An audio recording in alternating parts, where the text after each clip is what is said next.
ಪತ್ರಿಕೆ ಹಾಗೂ ಮಾಧ್ಯಮದ ಎಲ್ಲ ಸ್ನೇಹಿತರಿಗೆ ಶುಭ ನಮನಗಳು. ತೆಂಕುತಿಟ್ಟು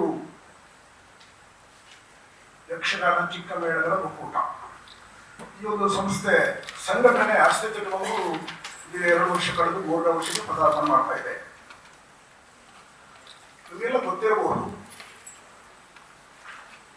ಯಕ್ಷಗಾನ ಎನ್ನುವುದು ವಿಶ್ವಗಾನವಾಗಿ ಇಂದು ಶೋಭಿಸ್ತಾ ಇದೆ. ಸರ್ವಸಾಮಾನ್ಯ ಅದರ ಹುಟ್ಟೂರು ನಮ್ಮ ಕರಾವಳಿ ಈ ಭಾಗ ಆಗಿರಬಹುದು ಎನ್ನುವಂತಹ ಒಂದು ಭಾವನೆ ನಮ್ಮಲ್ಲಿದೆ. ಪೂಜನೀಯ ಕಲೆ ಹೌದು. ಹಾಗೆ ನಮ್ಮ ಸನಾತನ ಧರ್ಮವನ್ನು ಒಂದು ಕೊಟ್ಟಂತಹ ಧೀಮಂತ ಕಲೆಯು ಹೌದು. ಇಂದ ಋಷಿಮುನಿಗಳು ವೇದಶಾಸ್ತ್ರಗಳಲ್ಲೆಲ್ಲ ಅಧ್ಯಯನ ಮಾಡಿ ಅದನ್ನು ಸಿದ್ಧಿ ಮಾಡಿಕೊಂಡು ಹೋಯಿತು. ಜನಸಾಮಾನ್ಯರಿಗೆ ನಮ್ಮ ಧರ್ಮದ ಹಾಗೂ ಸಂಸ್ಕೃತಿಯ ತಿರುಳನ್ನು ತಲುಪಿಸುವಂತಹ ನಿಟ್ಟಿನಲ್ಲಿ ಈ ಯಕ್ಷಗಾನ ಆರಂಭ ಆಗಿದೆ ಎನ್ನುವಂತಹ ಒಂದು ಮಾತಿದೆ.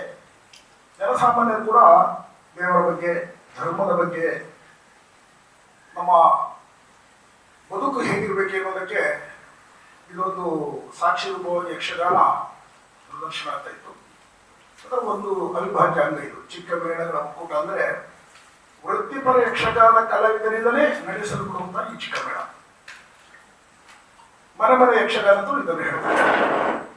ಬಾಲಗೋಪಾಲ ಅಂತಲೂ ಹೆಸರಿದೆ. ಇದು ಯಾವುದಾದ್ರೂ ಒಂದು ಪುಣ್ಯಕ್ಷೇತ್ರ ದೇವಸ್ಥಾನದಿಂದ ಅಥವಾ ದೈವಸ್ಥಾನದಿಂದ ಅಥವಾ ಊರಿನ ದೇವಸ್ಥಾನ ಇಲ್ಲದಂತಹ ಊರಿನ ಭಜನಾ ಮಂದಿರದಿಂದ ಈ ತಂಡ ಮಳೆಗಾಲದಲ್ಲಿ ತಿರುಗಾಟ ಆರಂಭವಾಗ್ತದೆ. ಅದು ದೀಪಾವಳಿಯ ಸಂದರ್ಭದಲ್ಲಿ ಮುಕ್ತಾಯ ಮಾಡುವಂತಹ ಸಂದರ್ಭ. ಕಾರಣ ಸ್ಪಷ್ಟ ಇದೆ. ಕಲಾವಿದರು ಆರ್ಥಿಕವಾಗಿ ತುಂಬಾ ಬಡವರಾಗಿದ್ದರು ಆ ಕಾಲದಲ್ಲಿ. ಈ ಕಾಲದಲ್ಲಿ ಕೆಲವರಿದ್ದಾರೆ. ಮಳೆಗಾಲದಲ್ಲಿ ಇತರ ಕೆಲಸ ಮಾಡೋದಕ್ಕೆ ಅವರಿಂದ ಸಾಧ್ಯ ಇಲ್ಲ. ಬೇಸಿಗೆಗಾಲದಲ್ಲಿ ಯಕ್ಷಗಾನ ಮೇಳದ ತಿರುಗಾಟದಲ್ಲಿ ಹೋಗ್ತಾರೆ. ಮಳೆಗಾಲದ ಜೀವನೋಪಾಯಕ್ಕಾಗಿ ಈ ಚಿಕ್ಕ ಮೇಳವನ್ನು ಅಸ್ತಿತ್ವಕ್ಕೆ ತಂದಿದ್ದಾರೆ. ಅದರ ಜೊತೆಯಲ್ಲಿ ಕೆಲವು ಬಾಲ ಕಲಾವಿದರು ಅದರಲ್ಲಿ ತರಬೇತಿಯನ್ನು ಹೊಂದಲಿಕ್ಕೂ ಸಾಧ್ಯತೆ ಇದೆ. ಒಂದೊಂದು ಮನೆಯಲ್ಲಿ ಒಂದೊಂದು ಪುಣ್ಯ ಸಂಘದ ತುಣುಕುಗಳನ್ನು ಒಂದು 20 ನಿಮಿಷದವರೆಗೆ ಪ್ರದರ್ಶನ ಮಾಡ್ತಾ ಇರುವಾಗ ಸಂಭಾಷಣೆ ಅದನ್ನೆಲ್ಲ ಸಿದ್ಧಿ ಮಾಡೋದಕ್ಕೆ ಸಾಧ್ಯತೆ ಇದೆ. ಹಾಗೆ ಭಾಗವತ ತನ್ನ ಕಂಠವನ್ನು ಶುದ್ಧವಾಗಿ ಇರಿಸಿಕೊಳ್ಳೋದಕ್ಕೆ ಸಾಧ್ಯತೆ ಇದೆ. ಹಾಗೆ ಮದ್ದಳೆಯವರು ಅವರ ಮದ್ದಳೆ ವಾದನ ಅದನ್ನು ಕೂಡ ಅದರಲ್ಲಿ ತರಬೇತಿ ಕೊಡೋದಕ್ಕೆ ಇದೊಂದು ಸಾಮಾನ್ಯವಾಗಿ ಹೇಳುವುದಿದ್ರೆ ಒಂದು ಶಾಲೆ ಹಾಗೆ. ಈ ಚಿಕ್ಕಮೇಳ ಅಂದರೆ ಒಂದು ಶಾಲೆ ಹಾಗೆ. ಇಲ್ಲಿ ತರಬೇತಿ ಕೊಟ್ಟವರು ಅವರು ಮುಂದಕ್ಕೆ ಪ್ರಬುದ್ಧ ಕಲಾವಿದರಾಗಿ ಪರಿವರ್ತನೆ ಹೊಂದುತ್ತಾರೆ. ಈ ಎಲ್ಲ ಹಿನ್ನೆಲೆ ಈ ಚಿಕ್ಕಮೇಳಕ್ಕಿದೆ. ಒಂದು 5 ಮಂದಿ ಕಲಾವಿದರ ಒಂದು ತಂಡ ಅಂದ್ರೆ 5 ಮನೆಯವರ ಕುಟುಂಬದ ಜೀವನಕ್ಕೆ ಇದೊಂದು ಪೂರಕವಾದಂತಹ ವ್ಯವಸ್ಥೆ ಆಗ್ತದೆ. ಮಳೆಗಾಲದ ತಿರುಗಾಟದ ಮೂಲಕ ಅವರು ಸಂಪಾದನೆ ಮಾಡಿದ್ದು ಮನೆಗೆ ಹೋಗ್ತದೆ. ಮನೆ ಮಾಡಿದ ಮಕ್ಕಳು ಅವರ ಜೀವನ ಸಾಗಿಸಲಿಕ್ಕೆ ಪೂರಕವಾಗಿ ಆ ಸಂಗ್ರಹ ಅದನ್ನು ಉಪಯೋಗ ಮಾಡ್ತಾರೆ. ಅವರು ಕೂಡ ಸಮಾಜದಲ್ಲಿ ಎಲ್ಲರಂತೆ ಬಾಳೆ ಬದುಕಬೇಕು ಎನ್ನುವಂಥ ಆಶಯ ಕಲಾವಿದರಿಗೆ ಇರುವುದು ತಪ್ಪಲ್ಲ. ಹಾಗಾಗಿ ಈ ಒಂದು ಚಿಕ್ಕ ಮೇಳ ಅಂದರೆ ಮನೆ ಯಕ್ಷಗಾನದ ಇದೊಂದು ತಂಡಗಳು ಹುಟ್ಟಿಕೊಂಡಿತು. ಇದಕ್ಕೆ ತುಂಬ ಇತಿಹಾಸ ಇದೆ. ಈಗಲ್ಲ, ಸಾಧಾರಣ ಒಂದು 200-250 ವರ್ಷಗಳ ಹಿಂದೆ ಕಾಸರಗೋಡು ಒಂದು ಭಾಗದಲ್ಲಿ ಆರಂಭಗೊಂಡಿತ್ತು ಎನ್ನುವಂಥ ಪ್ರತೀತಿ ಇದೆ. ಆ ಬಳಿಕ ನಮ್ಮ ಜಿಲ್ಲೆಯಲ್ಲಿ ಈಗ ಸರ್ವಸಾಮಾನ್ಯ ಒಂದು 10-60 ಚಿಕ್ಕ ಮೇಳಗಳ ತಂಡ ಇದೆ. ಎಲ್ಲವೂ ಕಾರ್ಯಾಚರಿಸ್ತದೆ. ಅವರಲ್ಲಿ ಒಂದು ಶಿಸ್ತು ಇರಲಿಲ್ಲ. ಶಿಸ್ತು ಅಂದ್ರೆ ಒಂದು ಮನೆಗೆ ಹೋಗುವಾಗ ಯಾವ ರೀತಿಯಲ್ಲಿ ಹೋಗಬೇಕು, ಅಲ್ಲಿ ಯಕ್ಷಗಾನವನ್ನು ಪ್ರದರ್ಶನ ಮಾಡುವಂತಹ ರೀತಿ ಹೇಗಿರಬೇಕು, ಆ ಮನೆಯಲ್ಲಿ ಹೇಗೆ ವ್ಯವಹರಿಸಬೇಕು ಇತ್ಯಾದಿ ಅದರ ನಿಯಮಾವಳಿಗಳಿದೆ. ಅದನ್ನೆಲ್ಲ ನಾವು ಒಕ್ಕೂಟಕ್ಕೆ ಎಲ್ಲರನ್ನು ಕರೆಸಿ ಸಮಾಲೋಚನೆ ಮಾಡಿ ಅದಕ್ಕೊಂದು ಇದಮ್ಮಿತ್ತಮ್ ಹೀಗೆಯೇ ಇರಬೇಕೆನ್ನುವಂತಹ ಒಂದು ಸೂಚನಾ ಪತ್ರವನ್ನು ನಾವು ಮಾಡಿ ಎಲ್ಲ ತಂಡಕ್ಕೂ ಕೊಟ್ಟಿದ್ದೇವೆ. ಆದರೂ ಕೆಲವರು ಅದನ್ನು ನಗಣ್ಯ ಅಂತ ಭಾವಿಸಿ ಇಚ್ಛಾನುಸಾರ ಕೆಲವರು ತಿರುಗಾಟ ಮಾಡೋದಿದೆ. ಅವರು ಅದಕ್ಕೂ ನಾವು ಕಡಿವಾಣ ಹಾಕುವಂಥ ವ್ಯವಸ್ಥೆಯನ್ನು ಮಾಡಿದ್ದೇವೆ.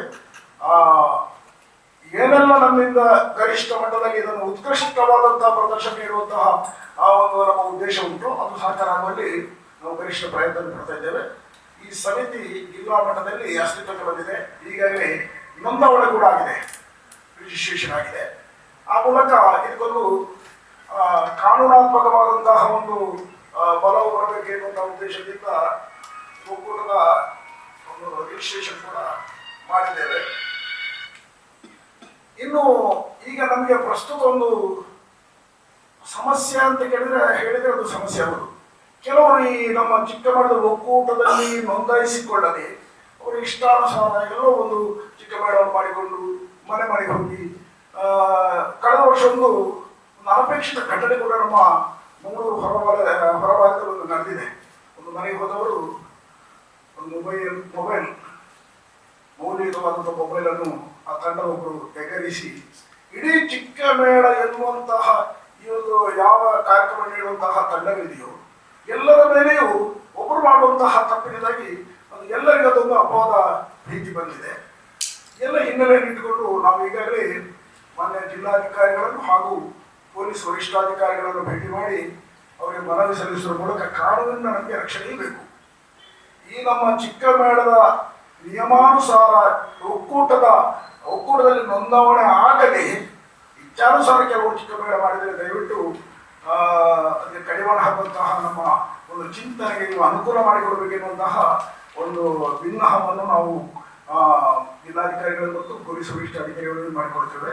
ಕಳೆದ ವರ್ಷ ಕೂಡ ನಾವು ಕೇಳಿಕೊಂಡಿದ್ದೇವೆ, ಸಕಾರಾತ್ಮಕವಾಗಿ ಸ್ಪಂದಿಸಿದ್ದಾರೆ. ಈ ವರ್ಷ ಕೂಡ ಸ್ಪಂದಿಸಬಹುದು ಎನ್ನುವಂತಹ ವಿಶ್ವಾಸ ಇದೆ. ಒಟ್ಟಿನಲ್ಲಿ ಬಡ ಕಲಾವಿದರ ಬದುಕಿಗೆ ಅನ್ಯಾಯ ಆಗಬಾರ್ದು. ಕಲಾವಿದರನ್ನು ಹೇಳಿಕೊಂಡು ಎಲ್ಲೋ ಘಟ್ಟದವರನ್ನು ಕರೆಸಿ ಅವರಿಂದ ಏನೋ ವೇಷವನ್ನು ಮಾಡಿಸಿ ಮನೆ ಮನೆಗೆ ಹೋಗಿ ಅದು ಶಿಸ್ತಿಲ್ಲ, ನಿಯಮ ಇಲ್ಲ ಅಂಥದ್ದು ಆಗಬಾರ್ದು ಎನ್ನುವಂಥ ಉದ್ದೇಶ ಹೊರತು ನಮಗೆ ಯಾರ ಬದುಕಿಗೆ ನಾವು ಸಮಸ್ಯೆ ಮಾಡುವಂಥ ಉದ್ದೇಶ ಇಲ್ಲ. ನಿಜವಾದ ಅರ್ಹ ಕಲಾವಿದರಿಗೆ ಅದರಿಂದ ಅನ್ಯಾಯ ಆಗ್ತದೆ. 2 ವರ್ಷಗಳ ಹಿಂದೆ ಚಿಕ್ಕಮೇಳ ಒಂದೆರಡು ಮೂರು ಕಡೆಯಲ್ಲಿ ಅನಪೇಕ್ಷಿತ ಘಟನೆ ಆದಾಗ ಇದು ಬೇಡ, ಇದನ್ನು ನಿಲ್ಲಿಸುವಂತ ಒಂದು ಸಂಘಟನೆ ಅವರೇನು ಮುಂದೆ ಬಂದಿದ್ದು, ನಮ್ಮ ಧರ್ಮಕ್ಕೆ ಅಪಚಾರ ಆಗ್ತದೆ, ಹೀಗೆಲ್ಲ ಮಾಡಬಾರ್ದು ಅಂತ. ಆವಾಗ ಕಲಾವಿದರ ಕೂಗನ್ನು ಕೇಳಿ ನಾವು ಬೀಶ್ರೂರಿನಲ್ಲಿ ಬಂಟ್ವಾಳದ ಬೀಶ್ರೂರಿನಲ್ಲಿ ಒಂದು ಸಭೆ ಕರೆದು ಅಲ್ಲಿ ಚಿಂತನ ಮಂಥನ ಮಾಡಿದೆವು. ಚಿಂತನ ಮಂಥನ ಮಾಡಿ ಒಂದು ಒಕ್ಕೂಟ ರಚನೆ ಮಾಡುವ, ಒಕ್ಕೂಟದ ನಿಯಮಾನುಸಾರ ನಿರ್ದೇಶನಕ್ಕೆ ಒಂದಕ್ಕೆ ಮನೆ ಮನೆ ಯಕ್ಷಗಾನ ಮಾಡೋಣ ಎನ್ನುವಂಥ ಅಭಿಪ್ರಾಯ ಮೂಡಿಬಂದು ನಿಯಮಾವಳಿ ರೂಪಿಸಿದ್ದೇವೆ. ಅದು ಪಾರದರ್ಶಕವಾಗಿದೆ, ಯಾರಿಗೂ ಬಾಧೆ ಕೊಡುವಂಥದ್ದಲ್ಲ, ಎಲ್ಲರೂ ಅನುಸರಿಸಬೇಕಂತ. ಹಾಗೆ ಆ ನಿಯಮಾನುಸಾರವಾಗಿ ಆ ಚಿಕ್ಕಮೇಳದ ತಂಡ ಮನೆ ಮನೆಗೆ ಹೋದರೆ ಆ ಮನೆಯೊಂದು ಗೌರವ ಇದೆ. ಕೇವಲ ಇದು ಮನೋರಂಜನೆ ಕಲೆ ಅಲ್ಲ, ಧಾರ್ಮಿಕ ಕಲೆ. ಯಕ್ಷಗಾನ ಕಲಾವಿದರು ವೇಷಭೂಷಣ ಧಾರಣೆ ಮಾಡಿಕೊಂಡು ಮನೆಗೆ ಬಂದಾಗ ಅವರು ನಮ್ಮ ಮನೆಗೆ ದೇವರು ಬರ್ತಾರೆ, ನಮಗೆ ಫೋನ್ ಮಾಡಿ ಹೇಳ್ತಾ ಇದ್ದಾರೆ. ಕೆಲವು ತಂಡದವರು ಒಂದು ಮನೆಗೆ ನಾವು ಇಷ್ಟೊತ್ತಿಗೆ ಬರ್ತೇವೆ ಅಂತ ಹೇಳಿದಾಗ ಅವ್ರು ಹೋಗುವಾಗ ತಡ ಆದರೆ ಅವ್ರು ಫೋನ್ ಮಾಡಿ ನಮ್ಮನ್ನು ಕೇಳ್ತಾರೆ, ನೋಡಿ ನಮ್ಮ ಮಕ್ಕಳೆಲ್ಲ ಊಟ ಮಾಡಿಲ್ಲ, ಕಾಯ್ತಾ ಇದ್ದೇವೆ, ದೇವರ ಪೂಜೆ ಆಗೋದಕ್ಕಿಂತ ಮೊದಲು ನಾವು ಊಟ ಮಾಡೋದು ಸರಿಯಾದ ಅಂತ ಹೇಳಿ ಕಾಯ್ತಾ ಇದ್ದೇವೆ, ದಯವಿಟ್ಟು ಅವ್ರು ಎಷ್ಟೊತ್ತಿಗೆ ಬರ್ತಾರೆ ಅಂತ ಹೇಳಿದ್ದ ನಮಗೆ ಕರೆಯುವ ಅಷ್ಟು ಭಾವನೆ ಯಕ್ಷಗಾನ ಬಗ್ಗೆ ಅಷ್ಟೊಂದು ಜನರಿಗೆ ಅಭಿಮಾನ ಇದೆ, ಭಕ್ತಿ ಇದೆ, ಗೌರವ ಇದೆ. ಅದನ್ನು ಉಳಿಸಿಕೊಳ್ಳುವ ನಿಟ್ಟಿನಲ್ಲಿ ಈ ಒಕ್ಕೂಟದ ಅನಿವಾರ್ಯತೆ ಇದೆ ಅಂತ ನಾನು ಭಾವಿಸ್ತೇನೆ. ನನ್ನಲ್ಲಿ ಚಿಕ್ಕಮೇಳದ ತಂಡ ಇಲ್ಲ, ನಾನಿದರ ನೇತೃತ್ವ ವಹಿಸಿಕೊಂಡಿದ್ದೇನೆ. ಎಲ್ಲ ನಮ್ಮವರೆಲ್ಲ ಒತ್ತಾಯ ಮಾಡಿದ್ರು, ಇದರ ಒಂದು ನೇತೃತ್ವ ನೀವು ತಗೊಳ್ಬೇಕು. ಕಾರಣ ಇರಬಹುದು, ಒಂದು ಯಕ್ಷಗಾನದಲ್ಲಿ 50 ವರ್ಷದ ತಿರುಗಾಟ ಮಾಡಿದ ಅನುಭವದ ಯಕ್ಷಗಾನ ಒಳಹೊರ ಎಲ್ಲ ಗೊತ್ತಿದ್ದೇನೆ. ಮೇಳ ಮಾಡಿದವ ನಾನು, ಕಲಾವಿದನಾಗಿ, ಪ್ರಸಂಗಕರ್ತನಾಗಿ, ವಿವಿಧ ಕ್ಷೇತ್ರದಲ್ಲಿ ಯಕ್ಷಗಾನಕ್ಕೆ ಸಂಬಂಧಪಟ್ಟ ವಿವಿಧ ಕ್ಷೇತ್ರದಲ್ಲಿ ಕೆಲಸ ಮಾಡಿದಂಥ ಅನುಭವ ಇದೆ. ಹಾಗಾಗಿ ಇದರ ನೇತೃತ್ವ ಈಗ 3 ವರ್ಷದಿಂದ ನನ್ನಲ್ಲಿ ಇರುವುದರಿಂದ ನಾನು ಒಪ್ಪಿಕೊಂಡು ಸ್ವೀಕರಿಸಿದ್ದೇನೆ. ಯಾರಾದರೂ ಭಾವಿಸಬಹುದು ಅವರಿಗೆ ಇದರಿಂದ ಏನಾದರೂ ಸಂಪಾದನೆ ಸರ್ವತಾ ಇಲ್ಲ. ನಾವು ಈ ಒಕ್ಕೂಟ ಅಸ್ತಿತ್ವಕ್ಕೆ ಬರುವವರೆಗೆ ಗರಿಷ್ಠ ಮಟ್ಟದ ಪ್ರಯತ್ನ ಇವತ್ತು ಒಂದು ಇಬ್ಬರು ಇಲ್ಲ, ನಮ್ಮೊಟ್ಟಿಗೆ ಬರಲಿಲ್ಲ. ಅವರು ಏನೋ ನಮ್ಮ ಸಂವಹನ ಕೊರತೆಯಿಂದಾಗಿ ಅವರು ಬರೋದಕ್ಕೆ ಅಸಾಧ್ಯ, ಈಗ ಮತ್ತೆ ಜೋಡಿಸಿಕೊಳ್ತಾರೆ ಮನೆಗೆ. ಪ್ರಧಾನವಾಗಿ ನಮಗೆ ತಂಡವರು ಬೇರೆ ಬೇರೆ ಭಾಗದಲ್ಲಿ ಹೋಗ್ತಾರೆ. ಅದನ್ನು ಈಗಲೇ ಹೇಳಿದಾಗೆ ಸಾಧಾರಣ ಒಂದು 42-43 ತಂಡ ಈಗಲೇ ನೋಂದಾವಣೆ ಮಾಡಿಕೊಂಡಿದ್ದಾರೆ ನಮ್ಮಲ್ಲಿ. ನಾನು ನಿಮ್ಮಲ್ಲಿ ವಿನಂತಿಸಿಕೊಳ್ಳುವುದು, ಮಾಧ್ಯಮದ ಬಂಧುಗಳಲ್ಲಿ, ಯಾವ ಊರಿನಲ್ಲೇ ಚಿಕ್ಕಮೇಳ ಯಾರ ಮನೆಗೆ ಹೋಗಲಿ ಆ ಮನೆಗೆ ಪ್ರವೇಶ ಮಾಡುವಾಗ ಅವರು ಪರವಾನಿಗೆ ಪತ್ರ ಉಂಟು ಅಂತ ಕೇಳಬೇಕು. ಅದಿದ್ದರೆ ಮಾತ್ರ ಅದು ಅಧಿಕೃತ ಅಂತ ಸ್ವೀಕಾರ ಮಾಡಿ, ಅದಿಲ್ಲದವರನ್ನು ದಯವಿಟ್ಟು ಅವರಿಗೆ ಅವಕಾಶ ಕೊಡಬೇಡಿ. ಕಾರಣ ಅದು ಅನಧಿಕೃತವಾಗಿರ್ತದೆ, ನಿಯಮಾನುಸಾರ ಅದು ನಡೆಯೋದಿಲ್ಲ.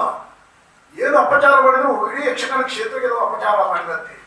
ಅದಕ್ಕೆ ಅವಕಾಶ ಕೊಡದಂತೆ ಈ ಒಂದು ಪತ್ರಿಕೆಯಲ್ಲಿ ಅದನ್ನು ಪ್ರಮುಖ ವಿಚಾರವಾಗಿ ನೀವು ನಮೂದಿಸಬೇಕು ಅಂತ ನನ್ನೊಂದು ಕಳಕಳಿಯ ವಿನಂತಿ. ಪರವಾನಿಗೆ ಇಲ್ಲದೆ ಮನೆ ಮನೆಗೆ ಯಾವ ಯಕ್ಷಗಾನ ತಂಡ ಬಂದರೂ ಅದನ್ನು ಸ್ವೀಕರಿಸಬೇಡಿ. ಮೊದಲಿಗೆ ಅವರಲ್ಲಿ ಚಿಕ್ಕಮೇಳ ಒಕ್ಕೂಟಗಳ ಪರವಾನಿಗೆ ಪತ್ರ ಉಂಟು ಅಂತ ಕೇಳ್ತಾರೆ. ನಾವೀಗ ನಮ್ಮಲ್ಲಿ ನೋಂದಾಯಿಸಿದಂತ ಎಲ್ರಿಗೂ ಒಂದು ಪರವಾನಿಗೆ ಪತ್ರ ಹಾಗೆ ಕೊಟ್ಟಿದ್ದೇವೆ. ಅದು ಅವರ ಕೈಯಲ್ಲಿ ಇರಬೇಕು. ಯಾರು ಕೇಳಿದ್ರು ಅದನ್ನು ಅವರು ತೋರಿಸಬೇಕು. ಅದರಲ್ಲಿ ನಿಯಮದ ಪ್ರಮುಖ ವಿಚಾರಗಳಲ್ಲಿ ಉಲ್ಲೇಖ ಇದೆ. ಅದು ಇಲ್ಲದೆ ನಾವು ಏನು ಮಾಡಿದ್ರು ಯಾರು ಕೇಳುವುದು ಅಂತ ಹೇಳಿ ಇದೊಂದು ನಮ್ಮ ಸುಳ್ಯ ತಾಲೂಕಿನ ಒಂದು ಮೂಲೆಯಿಂದ ಒಬ್ಬರು ಫೋನ್ ಮಾಡಿ ಹೇಳ್ತಾ ಇದ್ದಾರೆ. ಅದು ನಾನು 5-6 ವರ್ಷಗಳಿಂದ ಹಾಗೆ ಮಾಡ್ತಿದ್ದೇನೆ. ಹಾಗೆ ಈ ಒಕ್ಕೂಟದ ಒಂದು ನಿಯಮ ಅಂತ ಹೇಳಿದ್ಮೇಲೆ ಆ ನಿಯಮ ಒಳಗೆ ಎಲ್ಲರೂ ಬದ್ಧರಾಗಲೇಬೇಕು. ನಮ್ಮ ಒಂದು ನಿಯಮದಲ್ಲಿ ಇದೆ, ಮನೆಯ ದೇವರ ಹೆಸರನ್ನು ಇಟ್ಟುಕೊಂಡು ನೀವು ಮನೆ ಮನೆಗೆ ಯಕ್ಷಗಾನವನ್ನು ಕೊಂಡು ಹೋಗಬೇಡಿ.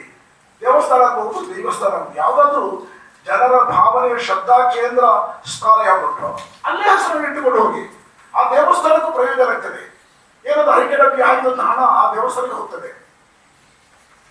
ಈಗ ಇತ್ತೀಚೆಗೆ ಒಂದು 2 ವರ್ಷಗಳ ಒಂದು ತಿರುಗಾಟ ಆಗಿ, ಈಗ 3ನೇ ವರ್ಷದ ತಿರುಗಾಟ ನಾಡಿದ್ದು 5ನೇ ತಾರೀಕಿಗೆ ಬಡಿಪೆ ಹತ್ತಿರದ ತಳಕಳ ಕಾಶಿ ವಿಶ್ವನಾಥ ದೇವಸ್ಥಾನದಿಂದ ಸಂಜೆ ಗೆದ್ದೆ ಮುಹೂರ್ತದೊಂದಿಗೆ ಇಡೀ ನಮ್ಮ ದಕ್ಷಿಣ ಕನ್ನಡ ಜಿಲ್ಲೆಯ ಎಲ್ಲ ತಂಡಗಳ ಒಕ್ಕೂಟದ ವತಿಯಿಂದ ಉದ್ಘಾಟನಾ ಸಮಾರಂಭ.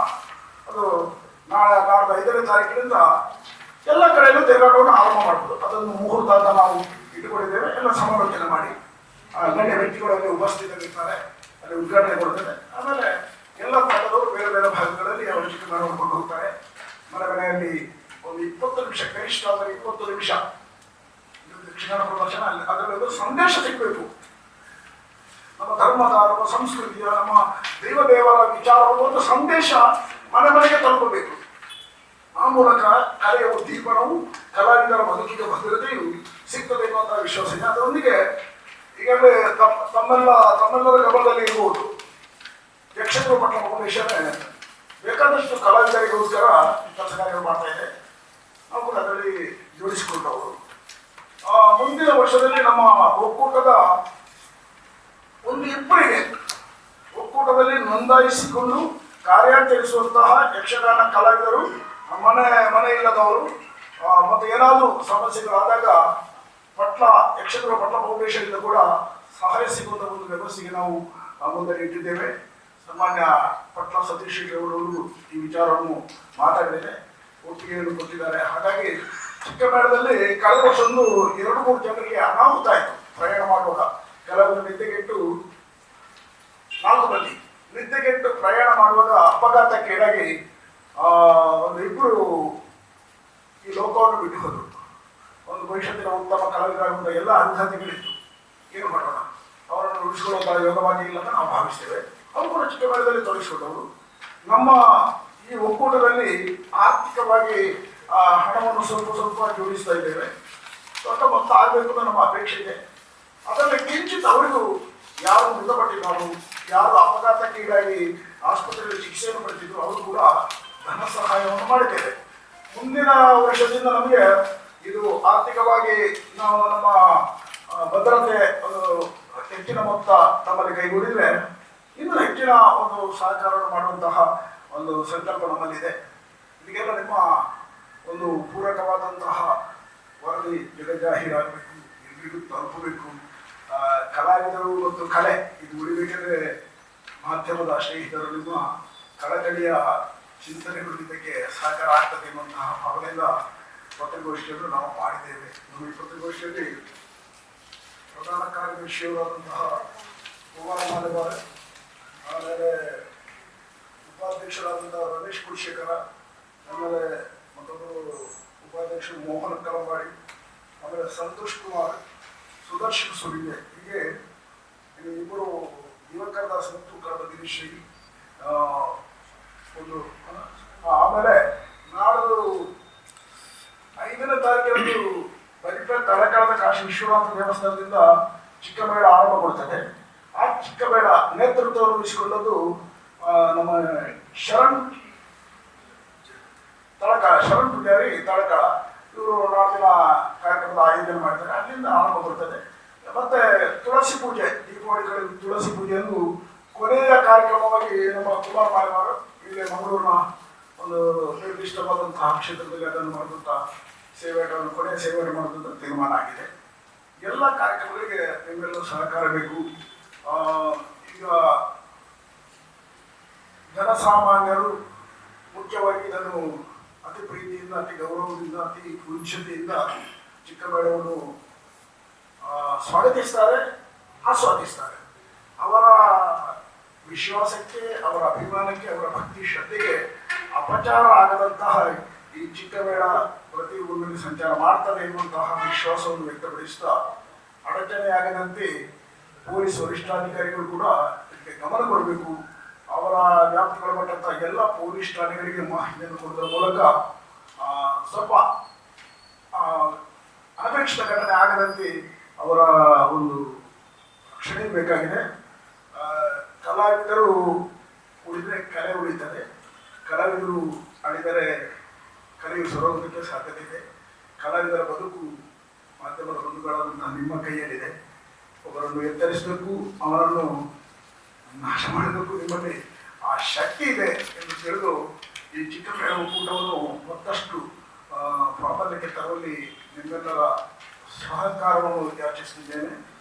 ಅಲ್ಲದೆ ಕಳೆದ ವರ್ಷ ನೀವು ಮಾಡಿದಂಥ ಒಂದು ದೊಡ್ಡ ಉಪಕಾರ ನಮಗೆ ಕೃತಜ್ಞರಾಗಿದ್ದೇವೆ. ನವರಾತ್ರಿ, ಆಮೇಲೆ ಶ್ರೀಕೃಷ್ಣ ಜನ್ಮಾಷ್ಟಮಿ, ಚತುರ್ಥಿ, ಈ ಗಣೇಶ ಚತುರ್ಥಿಯ ಸಂದರ್ಭದಲ್ಲಿ ಯಕ್ಷಗಾನದ ವೇಷ ಮಾಡಿ ಭಿಕ್ಷಾಟನೆ ಮಾಡಬಾರ್ದು ಎನ್ನುವಂತಹ ಒಂದು ವಿಚಾರವನ್ನು ಇಲ್ಲೇ ಪತ್ರಿಕಾಗೋಷ್ಠಿಯಲ್ಲಿ ಹೇಳಿದ ಪ್ರಕಾರ 100ಕ್ಕೆ 90 ಭಾಗ ಅನುಷ್ಠಾನಕ್ಕೆ ಬಂದಿದೆ. ಇಲ್ಲಿ ದಕ್ಷಿಣ ಕನ್ನಡ ಜಿಲ್ಲೆಯಲ್ಲೂ ಹಾಗೂ ಉಡುಪಿಯಲ್ಲಿ ಹೋಗಿ ಅಲ್ಲಿ ಕೂಡ ಈ ಒಂದು ಪತ್ರಿಕಾಗೋಷ್ಠಿ ಮಾಡಿ ಎಲ್ಲ ಮಾಧ್ಯಮ ಮಿತ್ರರನ್ನು ವಿಶ್ವಾಸ ತೆಗೆದುಕೊಂಡಿದ್ದೇವೆ. 90 ಭಾಗದಷ್ಟು ಕಳೆದ ವರ್ಷ ಯಕ್ಷಗಾನ ವೇಷಧಾರಣೆ ಮಾಡಿ ಭಿಕ್ಷಾಟನೆ ಮಾಡುವುದು ನಿಂತಿದೆ. ಎಲ್ಲ ಪೊಲೀಸ್ ಠಾಣೆಯಿಂದ ನಮಗೆ ಆ ಬಗ್ಗೆ ಪತ್ರ ಬಂದಿದೆ.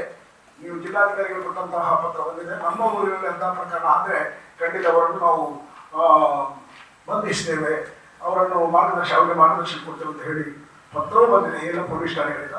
ಹಾಗೆ ಮತ್ತೊಮ್ಮೆ ನೀವು ಅದನ್ನು ಜ್ಞಾಪಿಸಿ, ಮುಂದಿನ ಹಬ್ಬ ಹರಿದಿನಗಳಲ್ಲಿ ಯಕ್ಷಗಾನ ನಮ್ಮ ನಾಡಿನ ಶ್ರೇಷ್ಠ ಒಂದು ಪೂಜನೀಯ ಕಲೆ. ಯಾರೋ ಘಟ್ಟದವರು ಬಂದು ಇಲ್ಲಿ ವೇಷ ಮಾಡಿ ಭಿಕ್ಷಾಟನೆ ಮಾಡೋದ್ರ ಮೂಲಕ ಕರೆಗೆ ಅಪಚಾರ ಆಗ್ತದೆ. ನಾವು ಅದನ್ನೇ ನಂಬಿ ಬದುಕುವವರು. ನಾವು ಕರೆಯೋದಕ್ಕೆ ಜೀವನ ಕಟ್ಟಿಕೊಂಡವರು, ನಮ್ಮ ಜೀವನ ಅದಲ್ಲೇ ಹೋಗ್ತಾ ಇದೆ. ಹಾಗಾಗಿ ಅದಕ್ಕೆ ಅಪಚಾರವಾದರೆ ನಮಗೆ ಮನಸ್ಸಿಗೆ ನೋವಾಗ್ತದೆ. ಈ ಕಾರಣಕ್ಕೆ ಕಳೆದ ಬಾರಿ ನೀವು ಮಾಡಿದಂತಹ ಆ ಉತ್ತಮವಾದಂತಹ ಉತ್ಕೃಷ್ಟವಾದಂತಹ ವರದಿಗೆ ಸ್ಪಂದನ ಕೊಟ್ಟಂತಹ ಅಧಿಕಾರಿ ವರ್ಗದವರಿಗೂ, ಮಾಧ್ಯಮದ ಸ್ನೇಹಿತರಾದ ನಿಮಗೂ ನಮ್ಮ ತೆಕ್ಕು ಚಿಕ್ಕಮೇಳರ ಒಕ್ಕೂಟದ ವತಿಯಿಂದ ಆಭಾರಿಯನ್ನು ವ್ಯಕ್ತಪಡಿಸಿದ್ದೇನೆ. ಒಂದು ಏನಾದರೂ ಇದಕ್ಕೆ ಸಂಬಂಧಪಟ್ಟ ಹಾಗೆ ನಿಮಗೆ ಅನುಮಾನಗಳಿದ್ದರೆ ಅದಕ್ಕೆ ಉತ್ತರಿಸಲಿಕ್ಕೆ ಪ್ರಯತ್ನಿಸುತ್ತೇನೆ. ನಮಸ್ಕಾರ. ಉಂಟು ಮಾಡಿದ್ದೇವೆ. ಈ ನಿಯಮ ನಾವೊಂದು ಅರ್ಜಿ ತರ ಒಂದು ಫಾರ್ಮ್ ಮಾಡಿದ್ದೇವೆ. ಅದರಲ್ಲಿ ಅವರು ಭರ್ತಿ ಮಾಡಿಕೊಡ್ಬೇಕು. ಚಿಕ್ಕಮೇಳದಲ್ಲಿ ತಿರುಗಾಟ ಮಾಡುವವರು ಯಾರು, ಅವರು 5 ಮಂದಿಯ ಭಾವಚಿತ್ರವನ್ನು ಅದಕ್ಕೆ ಅಂಟಿಸಬೇಕು. ಅದರಲ್ಲಿ ಅವರ ಆಧಾರ ನಂಬರ್ ಬೇಕು. ಆಮೇಲೆ ಅವರು ತಿರುಗಾಟ ಮಾಡುವ ವ್ಯಾಪ್ತಿ ಯಾವುದು ಅಂತ ಅದೊಂದು ನೀವು ಜ್ಞಾಪಿಸಿದ ಒಳ್ಳೆಯದಾಯಿತು. ಇದರಲ್ಲಿ ಮತ್ತೊಂದು ಸಮಸ್ಯೆ ಏನಾಗಿದೆ ಅಂದರೆ, ಒಂದು ಚಿಕ್ಕಮೇಳದಲ್ಲಿ ಮಂಗಳೂರು ಈ ಭಾಗದಲ್ಲಿ ನಮ್ಮ ಊರಷ್ಟವರು ಈ ಭಾಗದಲ್ಲಿ ಸಂಚಾರ ಮಾಡುವಾಗ, ಇನ್ನೊಂದು ಎಲ್ಲೇ ಸುಳ್ಳ್ಯದವರು ಬಂದು ಅವರು ಇಲ್ಲೇ ಮತ್ತೊಮ್ಮೆ 2ನೇ ಬಾರಿಗೆ ಇದೇ ಊರಿಗೆ ಬರುದು. ಆವಾಗ 3ನೇ ಬಾಧೆ ಆಗ್ತದೆ. ಇವರು ಮತ್ತೊಮ್ಮೆ ತಿರುಗಾಟ ಎಲ್ಲ ಮನೆಗೆ ಹೋಗಿ ಅವರು ಹೋಗಿರ್ತಾರೆ. 1 ತಿಂಗಳ ನಂತರ ಮತ್ತೊಂದು ತಂಡದವರು ಬರೋದು, ಆ ಊರವರಿಗೆ ಬಾಧೆ. ಅವರು ಯಕ್ಷಗಾನವನ್ನು ಬಲಬಾಗಿಲಿಗೆ ಬಂದಾಗ ಬೇಡ ಅಂತ ಹೇಳಲಿಕ್ಕೆ ಆಗುದಿಲ್ಲ, ಮನಸ್ಸಿಗೆ ಬೇಸರ ಆಗ್ತದೆ ಅವರಿಗೆ. ಹೇಳಿದ್ರೆ ಅವರಿಗೆ ಸಂಕಷ್ಟವು, ಎಲ್ಲರಿಗೆ ಅಲ್ಲ, ಕೆಲವರಿಗೆ ಸಂಕಷ್ಟ ಆಗ್ಬೋದು. ಆ ಕಾರಣದಿಂದಾಗಿ ಈ ಬಾರಿ ನಾವು ಒಕ್ಕೂಟದ ನಿಯಮಾವಳಿಯಲ್ಲಿ ವ್ಯಾಪ್ತಿಯನ್ನು ನಿರ್ಣಯ ಮಾಡಿದ್ದೇವೆ. ವ್ಯಾಪ್ತಿ ಅಂದರೆ ಒಂದು ತಂಡ ಒಂದು ಊರಿನ ಅವರ ಅಕ್ಕಪಕ್ಕದ ಒಂದು 3 ಗ್ರಾಮಗಳನ್ನು ಮಾತ್ರ ನೀವು ಹೆಸರು ಕೊಡಬೇಕು. ಆ 3 ಗ್ರಾಮ ಮಾತ್ರ ನಿಮ್ಮ ವ್ಯಾಪ್ತಿಯಲ್ಲಿ ಸ್ವೀಕಾರ ಮಾಡಬೇಕು. ಬೇರೊಂದು ಊರಿಗೆ ಹೋಗೋದಿದ್ರೆ ಅಲ್ಲಿ ಯಾವ ಚಿಕ್ಕಮೇಳ ಉಂಟು ಅಂತ ತಿಳಿದು ಅವರ ಅನುಮತಿ ಪಡೆದು ಹೋಗಬೇಕು. ಇದು ಒಟ್ಟಿನಲ್ಲಿ ಚಂದವಾಗಿ ನಡೆಯಬೇಕು. ಸಮಸ್ಯೆ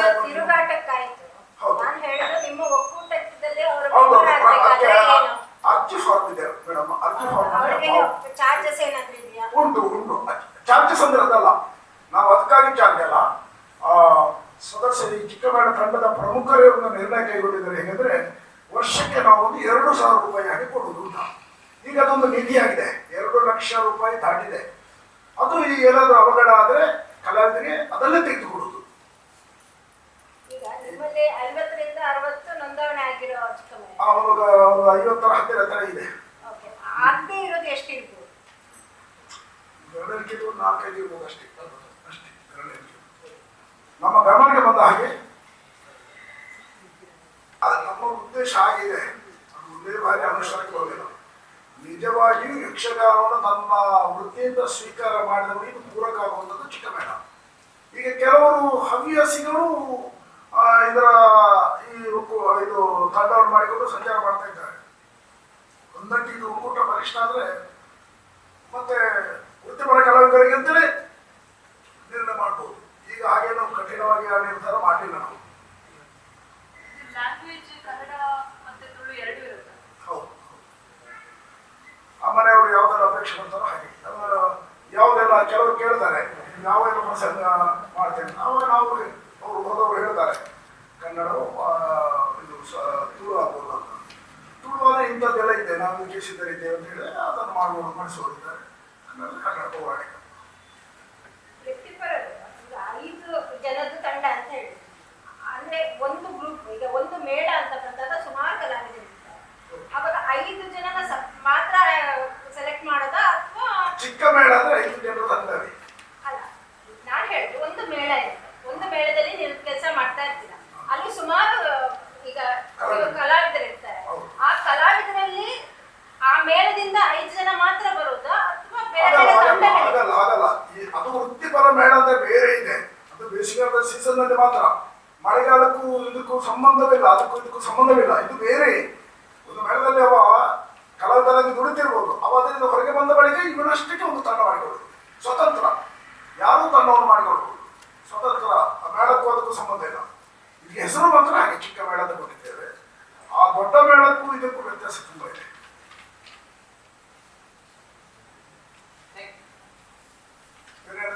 ಕೇಳಿ ದಯವಿಟ್ಟು ಒಳ್ಳೆ ರೀತಿಯ ಒಂದು ಜನಸಾಮಾನ್ಯರಿಗೆ ತಲುಪಡಿ, ಅವರು ಪ್ರಶ್ನೆ ಮಾಡಲಿ. ಚಿಕ್ಕ ಮೇಳ ಒಕ್ಕೂಟದೊಂದಿಗೆ ನೋಂದಾಯಿಸಿದ್ದಾರೆ ಅನ್ನೋದು ಅಷ್ಟು ಬಂದರೆ ಸಾಕು.